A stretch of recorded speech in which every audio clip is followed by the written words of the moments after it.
கண்டிப்பாங்க. என்கவுண்டர் வந்து ஒரு மர்டருக்கு இன்னொரு மர்டர் தான், ஒரு கொலைக்கு இன்னொரு கொலைனாக்கா, இப்போ நாட்டில் என்னதான் இருக்குது? இப்போ சட்டம் எதுக்கு? ஜனநாயகம் எதுக்கு? ஜனநாயக நாட்டில் சட்டம். சட்டப்படி வந்து நடவடிக்கை எடுப்பது தான் இது.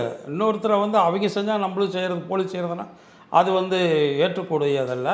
இருந்தாலும் வந்து அந்த மாதிரி ஒரு ஆம்ஸ்ட்ராங் மாதிரி ஒரு கொலை வந்து நடந்திருக்கக்கூடாது. ஏன்னா அவர் வந்து தாழ்த்தப்பட்ட மக்களுக்காக போராடி இருந்தார். அவருடைய பின்னணி என்னவாக இருந்தாலும் கண்டிப்பாக அப்படி ஒரு நிகழ்வு நடந்திருக்கக்கூடாது. அது ஏற்கனவே கூட சட்டப்படி கண்ட்ரோல் படுத்தியிருக்கணும்.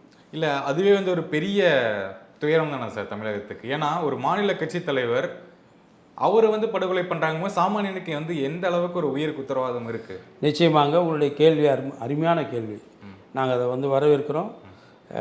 கண்டிப்பாக அந்த மாதிரி வந்து ஒரு மாபெரும் ஒரு தலைவர் தான், ஏற்றக்கூடிய தலைவர் தான். ஏன்னா அவர் வந்து நிறைய பேருக்கு, சில பேருக்கு பிடிக்காத இருக்கலாம், ஆனால் நிறைய பேருக்கு அவரும் வந்து உதவி பண்ணியிருக்காரு, எல்லாம் பண்ணியிருக்காரு.